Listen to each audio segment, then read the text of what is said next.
Aniya na ang mga dagkong balita sa Balitang Bisdak karong Lunes.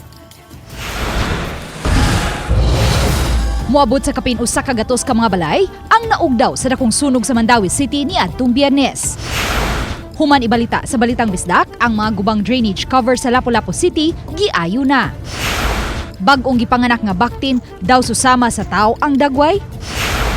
Ug Chuon Temple sa Cebu City nangandam na sa Chinese New Year 2025. Kini ang GMA Regional TV Balitang Bisdak. Maayong hapon, ako si Luan Merondina.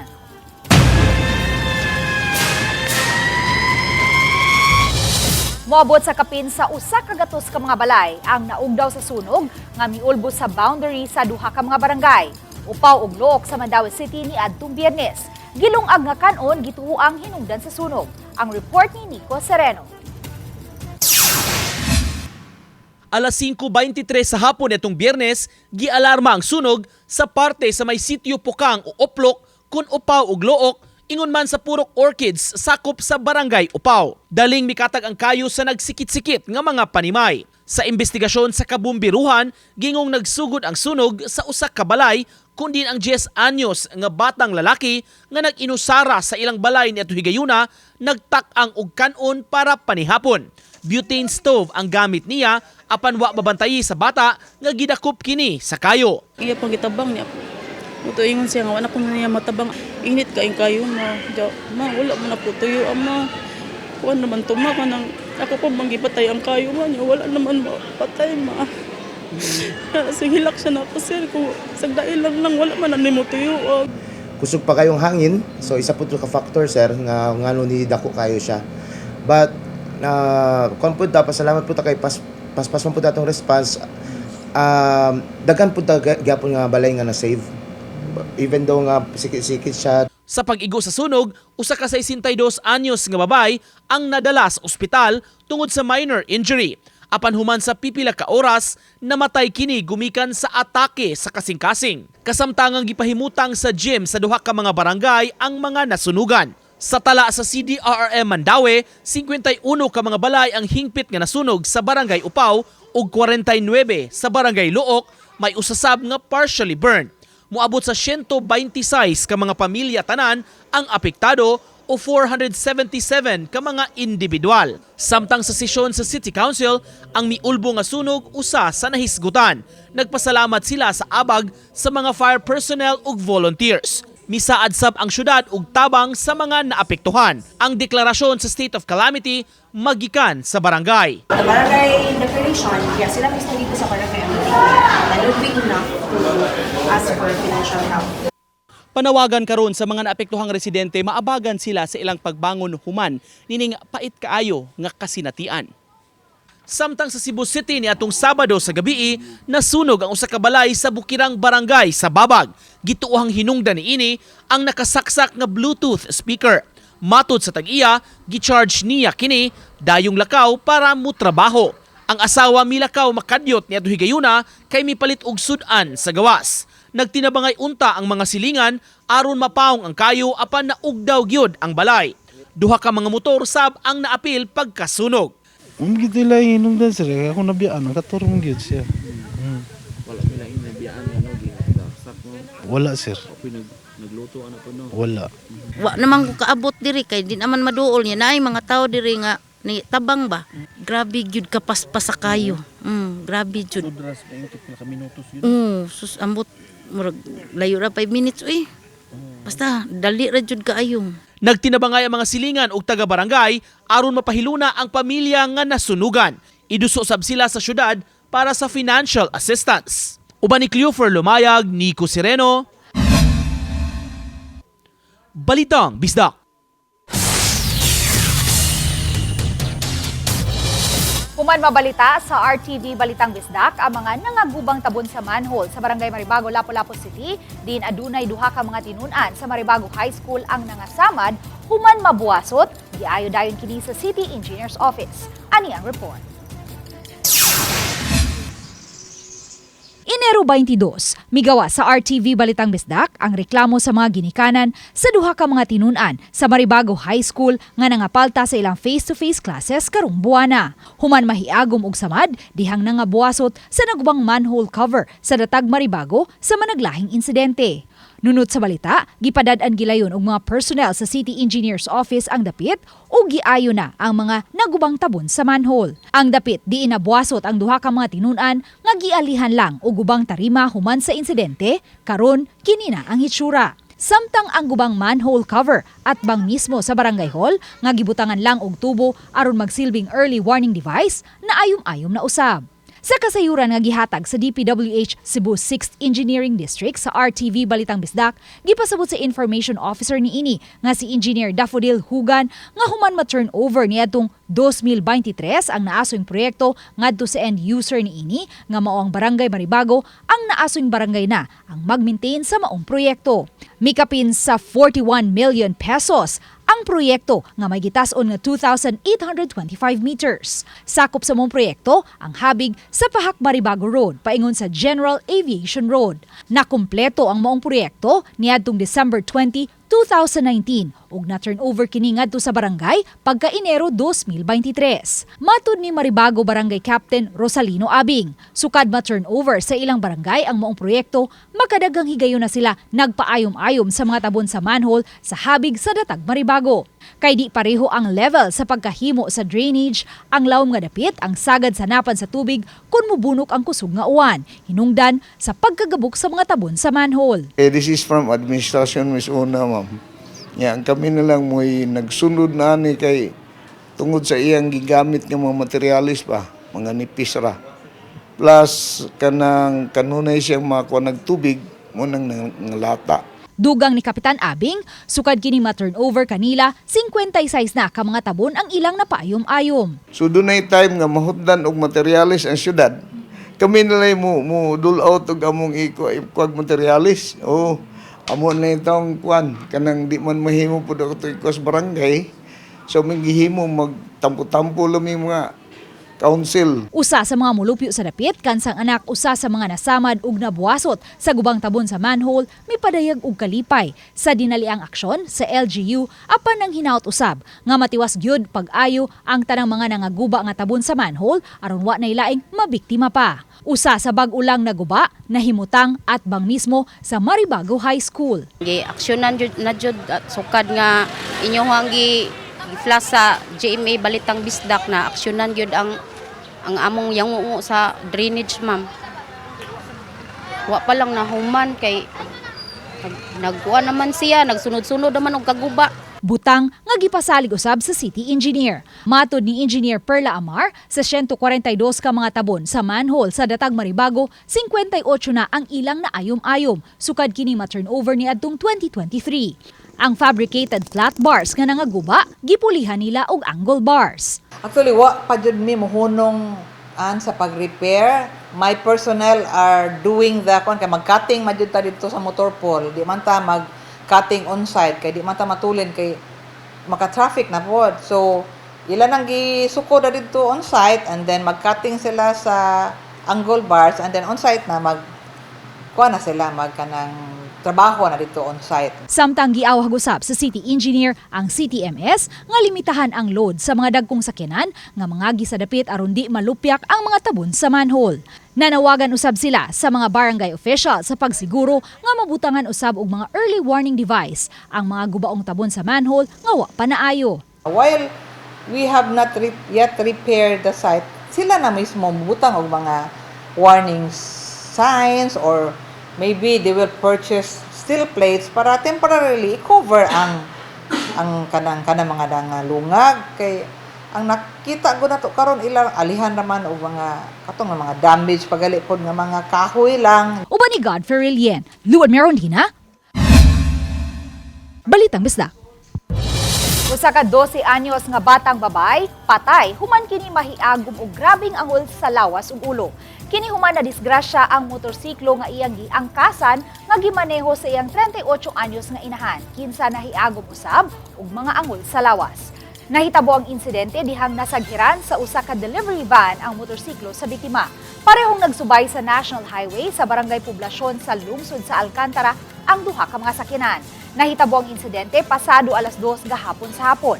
Sa pakisusi sa kapulisan na sayran nga nasaghiran sa delivery van sa likod nga bahin ang mga biktima.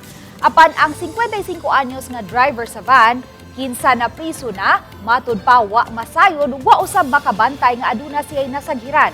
Kung nakalasgyud ang usa sa mga biktima, nangayo siya og pasaylo sa mga kabanay sa biktima. Sa tanang kabanay sa nahitabuan ako, ngayo ko pasaylo na kay dili nako natuyo ang hitabo. Human sa tulo ka semana nga sunod-sunod nga pagsaka sa presyo sa matag litro sa mga produktong petrolyo, ugma January 28 sa alas 6 sa buntag ipatuman ang pag-uso sa presyo sa mga produktong petrolyo.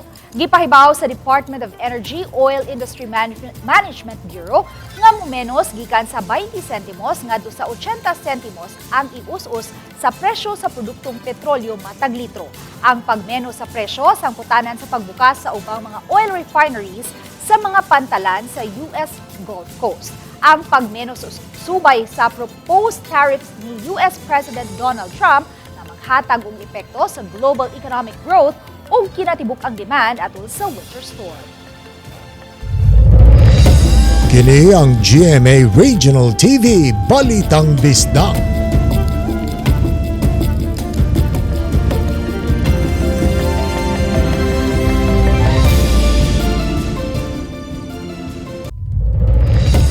Kini ang GMA Regional TV Balitang Bisdak.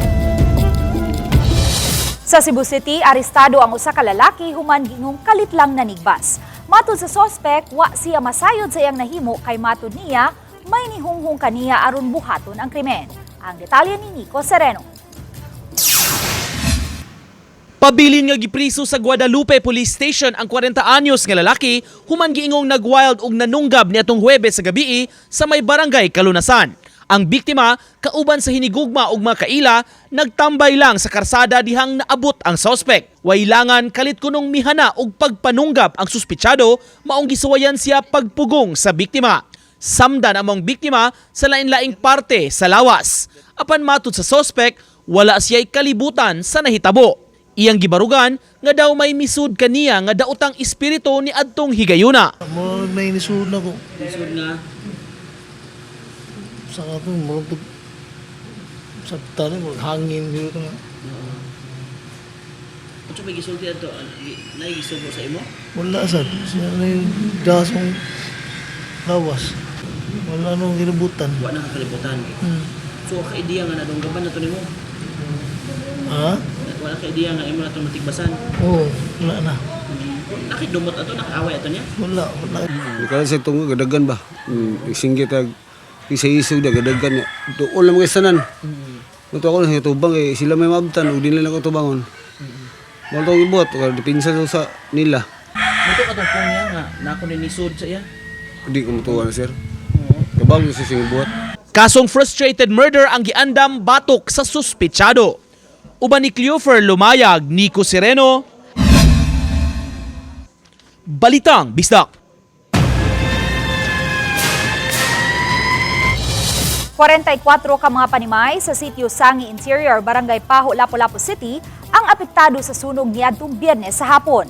Mga batang nagduwa og lighter ang usa sa gisubay sa Lapu-Lapu City Fire District nga posibleng hinungdan sa sunog. Ani ang report. Kay dagum-dagum og kusog ang paghuros sa hangin niadtong Biyernes sa hapon, paspas nga gilamoy sa kayo ang 44 ka mga panimay sa sitio Sangi Interior, Barangay Paho. Ang dapit, boundary sa sitio Seaweeds, Barangay Pusok.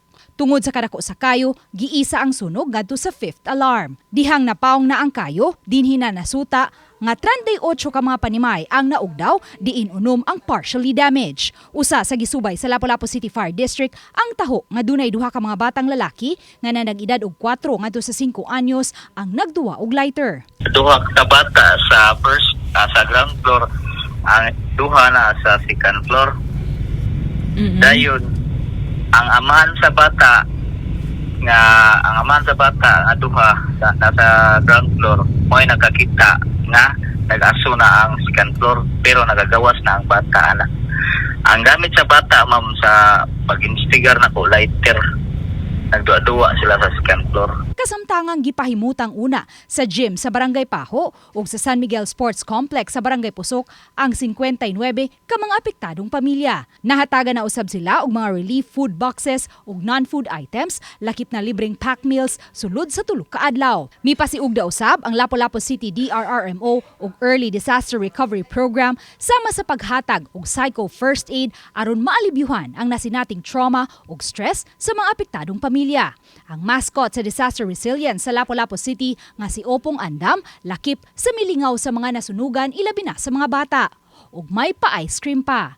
Nahatagan na usab sa LGU ang mga apektadong pamilya sa uban nilang nagunang panginahanglan. Sama sa health assistance, diin may mga personnel sa Lapu-Lapu City Health Office ang misusi sa ilang panglawas. Uban ni Godfrey Relien o Rod Prado, Luan Merondina. Balitang Misdak. Human sa sinulog ang Chinese New Year na usab ang gipaabot sa mga kaigsuonang Chinese ug sa tanang mga tawo nga nabatasan na ang pag-obserbar niini. Sayra nato ang pagpangandam sa Year of the Snake sa report ni Alan Domingo. Kung si Fa Chai sinigkwela o Happy New Year! All systems go na ang Chuon Temple sa Dakbayan Sugbo sa pagsugat sa Chinese New Year karong Enero 28 ug lugwayan pa nila hangtod sa Enero 29. Nagkani ang kalihukan ang giandam nila alang sa tanan nga motambong sanglit bukas kini sa tanan nga maki-Chinese New Year celebration. Lakip na nini ang Dragon o Lion Dance ug ang pagbagting sa kampana diini padangat usab sa mga tawo ang New Year's wish. Our Master Xing Yun, our founder of Foguangshan, every year he give wisdom word for us to guide us. What and is this that year wisdom word? is 向前有路，光明在望. That is mean you keep going, the future is bright. So it will start at 6 p.m. until midnight. Muni ang atong pinakakadakong activity. But this year, our master extended ini ka January 29, which is a holiday. So most of the booth and most of the many of the displays will still be here. So ini ka 29, they are encouraged to visit gihapon. Kung katong di makabisit sa 28, pwede pigit sila mo ari ka 29. Samtang mamahimo raw sab muhalad ang mga tao og pan nga gitawag nilag shutaw nga adunay sulod nga palaman dungan sa pag-wish ayha pa kini kaunon. Aduna usay mga insinso nga dagkutan sa mga tao. Mabulukon ang palibot diin adunay mga lanterns apil na ang ilang pathways. Labaw sa tanan ang mensahe alang sa kasalugan sa tuig sa mga has. Again, 光明在望，向前有路. So keep going. The future is bright. 新年快乐，恭喜发财. Okay. Bisan og way special occasion, abli ang Chuon Temple alang sa tanan. Kauban si Cleofer Lumayag, ako si Alan Domingo. Balitang Bisdak. Kini ang GMA Regional TV Balitang Bisdak.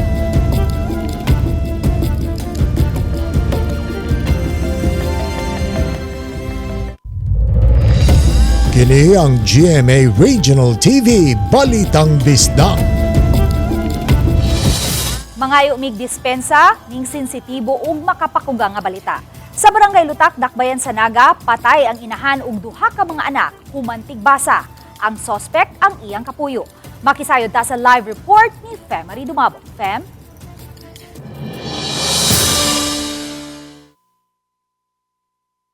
May grabing pagbangutan ng gibati sa pamilya sa mga biktima human nga brutal nga pagkamatay sa duha ka mga bata ug inahan niini. Patay na nga naabtan sa mga kabanay 33 anyos nga inahan nga giila nga si Jonilyn Jimenez ug ang duha niini sa tulo ka mga anak nga nag-edad og 11 anyos ug 2 anyos. Pasado las 10 ka ganihang buntag diha sa ilang panimay sa sitio Kamanggahan, Barangay Lutak sa Dakbayan sa Naga. Human nakaangkon og grabing mga samad tinigbasan sa ilang mga tangkugo ug liog ang mga biktima.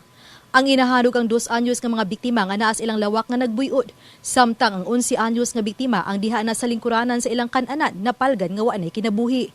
Ang suspitsado sa krimen, ang 33 anyos nga kapuyo ug amahan sa mga biktima nga si Carlo Campo Redondo. Gamit sa pagpatay niini ang sunda nga gamiton sa pagpanigbas sa mga boto nga ilang gibaligya sa kadalanan sa dakbayan sa Subo. Matud pa nga ang lola sa mga biktima ang gituyo paunta sa pag-adto sa sospek o gihanaan og tigbas, may nalang nga nakadagan palayo. Ug ang sospek na matud pa ang nitugan ngadto sa lolo sa mga biktima nga patay na ang 3 ka mga biktima, una pa didagan kini palayo sa lugar. Matod sa igsuon ni Johnny Lin, nga dugay na nila kining gitambagan ang biktima nga bulagan ang kapuyo. Human nga sa niaging tuig, gipatambala na kini kay grabe kini manghasi, ilabi na kun bag-ong gamit sa illegal nga drugas. Og bisan ang 11 anyos nga anak nga lalaki niini ang nitugan, ngadto sa ilang mga kabanay nga kun mag-away ang magtiayon, manghulga ang suspitsado nga pamatyon sila. Sa pakisusi sa kapulisan, ang magtiayon ang matag kaadlawon ang muadto sa dakbayan sa Subo aron sa pagpaninda ug mga botong uban ang 2 anyos nga anak. Muuli sila silang panimay sa Naga matag gabii. Apan kaganiha kay wa madayon sila sa pagpaninda. Naabot matod pa ang magtiayon pa sa 9 sa buntag sa ilang panimay sa Barangay Lutak. Naabtan nila ang 11 anyos nga anak kinsa wa makaeskwela kay nagreklamo sa kasakit sa ngipon niini. Samtang 7 anyos ni ining anak ang nakaeskwela pa. Padayon pa nilang gisusi kung unsay nahitabo kung nganong nisangpot sa pagpanigbas patay. Ang mga silingan sa biktima ang wa usab makadungog og komprontasyon sa magtiayon ug bisan syagit sa mga biktima. Usa sa gidudahan nga posibleng lulong sa nadiling drogas ang suspitsado atol sa paghimo sa krimen. Panawagan sa kabanay sa mga biktima ngadto ang hustisya alang sa mga biktima. May ang suspitsado ang nasikop pasado alas 4 karong hapon diha na sa Barangay Kugon sa Dakbayan sa Naga, silingang barangay kini sa Barangay Lutak. Samtang multiple murder ang kaso nga tubangon sa suspitsado. May Daghang salamat, Femari Dumabo. Kini ang GMA Regional TV Balitang Bisdak.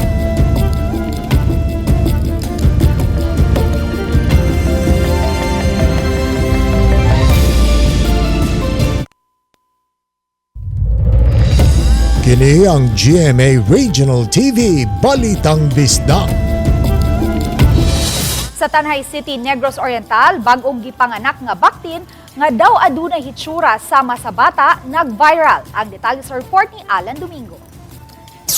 Kini ang baktin nga himugso sa anay nga gipanag-iya ni Alfredo Cardenas Jr. sa Kabanbanangan, Tanay City sa Negros Oriental niadtong kaadlawon sa Enero 21. Dali nag-viral, human i-upload niya ang lahi nga dagway sa baktin kaysa ilahang tanaw. Di man kuno baboy, kundi sama kuno sa bata.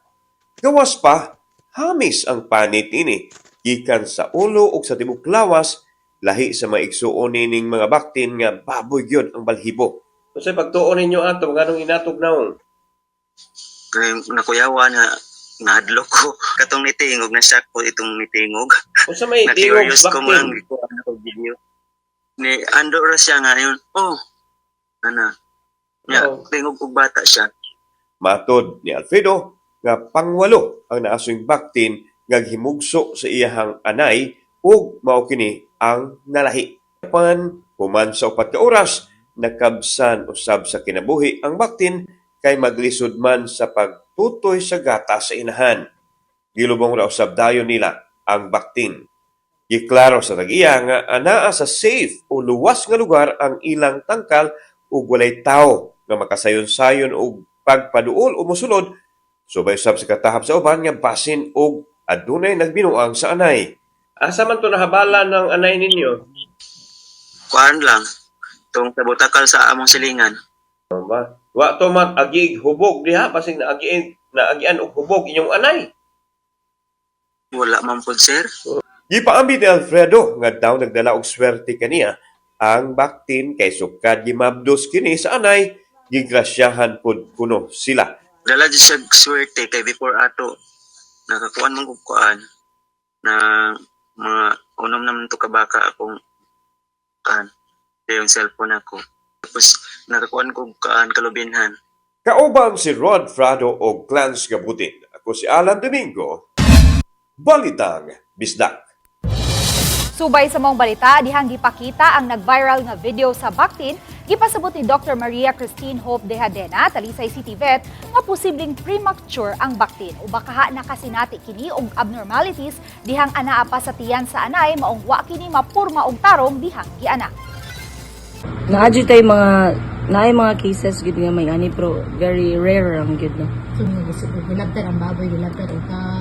Dili sad. Kay dili man sad na makamugna o Bactin kung lahi dili sila pareho nga kuan species.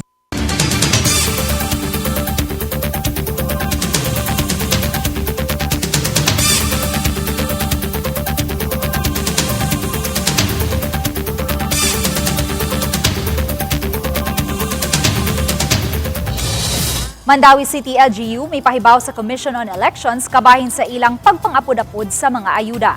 Sa unang quarter karong tuiga, himuon ang pagpangapod-apod sa unang hugna sa assistance alang sa mga senior citizens, PWDs ug solo parents. Taliwa kini sa nagkaduol nga eleksyon. Matud hinuon sa City Hall, mamahimo pang moapod-apod sa ayuda basta dili lang mula pa sa petsa sa COMELEC calendar nga mao ang election ban. Pasabot ni City Administrator Jamaal Kalipayan, maglisod sab sila kung humana sa eleksyon himuon ang distribution. Bisa noon sa election ban, matud sa syudad, ang ubang assistance sama sa AIX, kung assistance to individuals in crisis situation, mamahimo pa kining mahatag.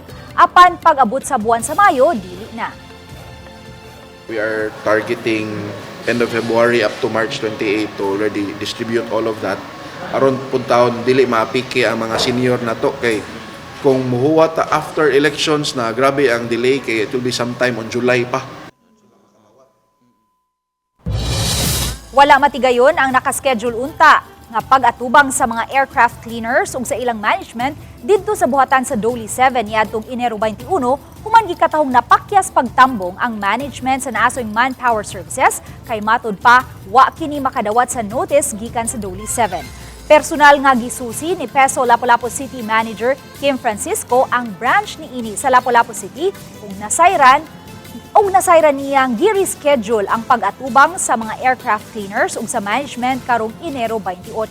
Hinuon nasayran ni Francisco gikan mismo sa mga nireklamo mga trabahante nga nabayra na ang kinatibuk-an nilang sweldo alang sa buwan sa Disyembre. Samtang nahatag na usab ang katunga sa ilang 13th month pay alang sa tuig 2024 niadto lang Enero 15. Kahinumduman midangop sa Peso Lapu-Lapu niadtong Enero 9 ang 30 ka mga aircraft cleaners human ireklamo ang kalangay sa paghatag sa ilang sweldo, wala paghatag sa ilang 13th month pay ug wa marinit ngadto sa mga hingtungdang ahensya ang ilang monthly contribution sa SSS, Pag-ibig ug PhilHealth nga matagbuan nga gikaltas sa ilang sweldo.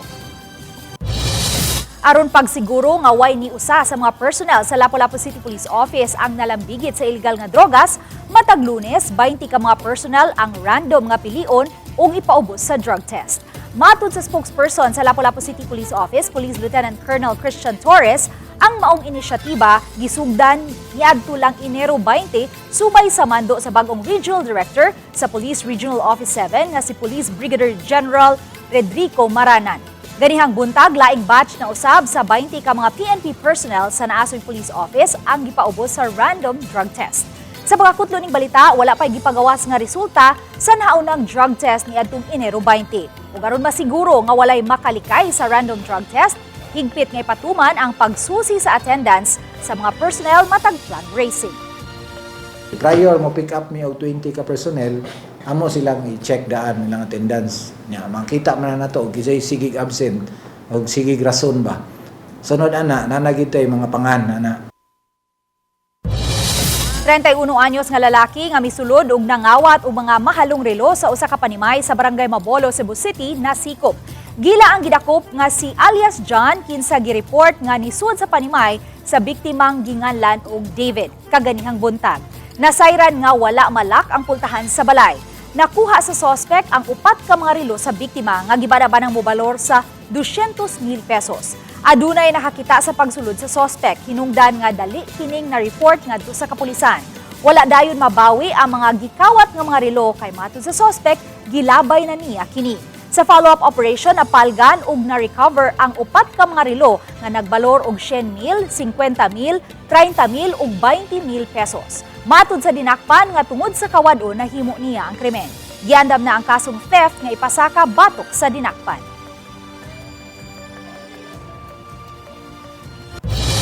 Pipila ka buwan sa di pang eleksyon nga crucial alang sa tibok nasod, buot sa GMA Network nga mapaambit sa mga kabataan ang mga kasayurang gikinahanglan alang sa ilang pagdesisyon. Maong subling gilusad ang GMA Masterclass Series nga milibot sa lain-laing eskwelahan. Ang report ni Nico Sereno. Kampanya batok sa fake news ug sa unsang pamaagi kinidaling mailhan ug mabantayan. Lakip kini sa gi-highlight sa makapuso speakers sa GMA Masterclass Election 2025 Dapat Totoo series. Gihimug-atan sa usa sa mga speakers dito sa Holy Cross of Davao College sa Davao City na si GMA Integrated News Producer Tina Panganiban Perez ang angayang tan-aon nga kinaiya sa usa ka kandidato para iboto. Malaking factor yung election 2025 sa election 2028. Kaya tandaan po natin, ang nakataya sa kada eleksyon ay buhay natin, kinabukasan natin. Kaya ang dapat nating piliin ay yung dapat Gipahinumduman sab ang mga estudyante sa Notre Dame of the Jangas University sa General Santos City susihon ug magpakisayod gyud sa mga makitang impormasyon online. Mipadangat sab ang mga tinun-an sa ilang suporta sa responsible voting pinaagi sa pagpirma sa Panata Wall. It is about time for our young people to be informed, to be engaged, to participate in nation building. We are presented with a unique opportunity to deepen our understanding of the electoral process, guided by expert insights on truthful and responsible voting. Mato ni Senior Vice President ug Head sa GMA Integrated News, Regional TV and Synergy, Oliver Victor B. Amoroso, gitutukan sa GMA ang pagsiguro nga ang matag Pilipino, labi na mga kabataan, kaabag sa gubat batok sa misinformation ug disinformation. Labi na ning nagkaduol na ang midterm elections. The GMA Masterclass Election 2025 Dapat Totoo series aims to remind us of our right to choose our leaders, the necessity of remaining vigilant, and the importance of being discerning in our choices. Nico Sereno, Balitang Bisdak. Kami ang GMA Regional TV Balitang Bisdak, kinatibuk ang puwersa alang sa mas na komisyon o mas halapad nga pag-alagad sa nasod. Maayong hapon mga kapuso.